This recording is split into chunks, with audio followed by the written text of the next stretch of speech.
Putusan KIP kira-kira menurut Anda bisa menjadi amunisi baru untuk Anda dan kawan-kawan atau tidak? Ya itu sudah sangat logis ya. Bukan hanya presiden, semua ijazah pemimpin politik, pemimpin publik, jabatan publik ya harus dibuka. Ini kan karena selama ini banyak buzzer yang menggiring-giring itu. Logika waras di publik, ya Anda dibayar oleh rakyat, fasilitasi, dihidupi. Ya gantinya ya Anda harus transparan, bukan terjadi chaos. Kalau Pak Jokowi nanti ini, lihat nanti ada menteri, ada gubernur, bupati, wali kota yang akan diminta. Ya memang sudah sepantasnya. Kalau diminta ya dikasih, bukan chaos. Kalau enggak ya udah, sama seperti saya rakyat biasa. Tapi putusan KIP kira-kira jadi amunisi atau enggak nanti? Ya jelas. Gitu loh. Bahwa kalau selama ini kan kami dikatakan, memang apa hak kalian meneliti ijazah Joko Widodo? Itu jawaban KIP. Itu terbuka. Maka layak untuk diteliti. Gitu loh. Sudah sepantasnya sebenarnya Pak Joko Widodo terus terang.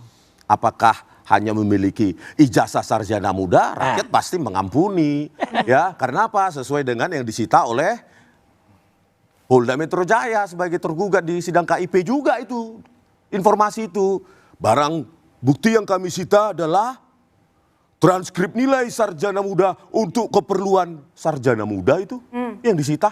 Itu terbongkar juga di sidang KIP lagi-lagi. Ya. Kalau ini konflik ini, bukan konflik, isu ini ya, tidak kami bongkar. Tentu tidak ada Dr. Bonatua Silalahi yang menggugat itu. Tentu tidak terungkap di sidang KIP bahwa ternyata transkrip nilai sarjana muda tuh yang yang disita. Oke, jadi apa yang kira-kira bisa didalami lagi dengan salinan ijazah itu? Banyak sekali salinan, ya, memang informasi warna itu tentu hilang akibat salinan, fotokopi dari warna menjadi grayscale atau keabuan. Tetapi ada informasi lain, yaitu posisi letak huruf relatif terhadap penguncinya. Apa itu penguncinya? Logo UGM. Di situ posisi kalau bergeser berarti tidak pada waktu yang sama, pada periode yang sama, karena satu plate itu tentu tidak bergeser. Itulah yang kami tuliskan di JWP. Belum lagi analisa glip dan bentuk huruf. Makanya saya bilang kalau ini memang mau dilanjutkan ke pengadilan oleh Pak Jokowi, ya tentu 1000 pertanyaan akan kami tuliskan itu. Kami tambahin dikit Pak Alona. Jadi gini, memang akhirnya KIP itu memutuskan ini harus dibuka. Dan karena ini sifatnya adalah hitam putih seperti tadi diterangkan oleh Bang Rismond, tidak ada informasi warna yang bisa muncul. Tapi artinya putusan KIP itu mengikat kepada 5 KPU. Tadi sudah disebutkan. KPU pusat itu untuk Pilpres 2019-2014. KPU DKI untuk 2012.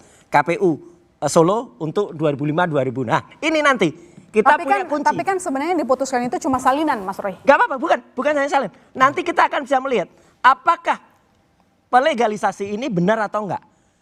Posisinya, apakah pejabat dekan Fakultas Kehutanan yang menandatangani itu ada atau enggak? Di sini misalnya ada Profesor Dr. Muhammad Naim. Oke, Muhammad Naim ada di 2010, ada di 2012, ada 2014. 2019 adalah Profesor Budiadi. Nah, yang 2005 siapa? Ternyata kalau itu salah, berarti dari awal memang ini bermasalah. Itu saya sudah punya kuncinya, nanti kita bongkar semua nanti. Dikit aja Bang, dikit aja. Saya izin meluruskan sedikit. Saya izin meluruskan sedikit bahwa Pak Jokowi itu bukanlah pihak ya. Di permohonan KIP ini Pak Jokowi bukanlah pihak. Jadi yang kemarin mungkin ada itu putusannya bahwa terhadap KPU, di mana KPU diminta memberikan salinannya. Gak apa-apa. Jadi bukan Pak Jokowi diminta, Pak Jokowi tunjukkan ijazah asli. Bukan, jadi saya takut ini menjadi kebingungan di masyarakat. Dan saya harus, mungkin saya izin tanggapi juga tadi sedikit pernyataan dari Bang Rismond juga yang mengatakan seakan-akan kita tuh selebrasi karena ada yang melakukan perdamaian. Dapat kami sampaikan, kami tidak selebrasi Bang, kami biasa saja. Justru kami agak bingung kenapa ada perdamaian banyak orang yang panas. Karena ada perdamaian itu, justru kita bingung.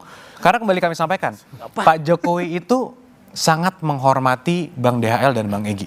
Itu ketika 2 hari setelah pertemuan itu saya diskusi panjang dengan Pak Jokowi dan beliau sampaikan berkali-kali saya sangat menghormati Bang DHL dan Bang Egy Sujana. Dan saya juga bisa share di sini bahwa sebelum ada pertemuan itu kami tidak pernah berdiskusi mengenai adanya RJ kepada siapapun. Namun setelah pertemuan itu tiba-tiba Pak Jokowi mengatakan saya berkenan agar penyidik mempertimbangkan. Justru kami yang agak sedikit kaget, oh berarti pertemuannya lancar nih. Karena kalau pertemuannya nggak lancar, tidak mungkin Pak Jokowi mengatakan hal seperti itu. Jadi itu yang mungkin perlu dipahami juga, Mbak. Mungkin saya tambah ya. Jadi kalau kita lihat di sini, inilah sosok dari kenegarawan dari Pak Jokowi dan sosok dari humanis Pak Jokowi. Ya kan? Karena apa? Aspek kemanusiaan itu yang dikedepankan. Sebaik-baiknya manusia adalah menolong sesama manusia. Ya, itu penting kita katakan itu. Ya. Jadi artinya apapun yang dilakukan Pak Jokowi, ya kalau mungkin pihak sana mengatakan macam-macam dan sebagainya, tapi kita membuktikan di sini konsistensi beliau sudah mengatakan kalau bicara katakanlah maaf memaafkan, terbuka untuk beliau.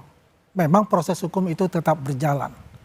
Disitulah kita lihat bagaimana sosok humanis beliau ya melihat kondisi dari Bang Egy Sujana ya yang membutuhkan untuk berobat ke luar negeri, melanjutkan pengobatan ke luar negeri. Ada celah mengenai RJ itu ya, itulah yang dibicarakan untuk itu. Ingat, bukan hanya Pak Jokowi sendiri. Ini ada 3 pelapor yang lain. Hari Senin mereka semua sudah tanda tangan gitu loh. Maka muluslah keluar namanya SP3 itu. Senin. Ya. Jadi itu Selasa. kuncinya.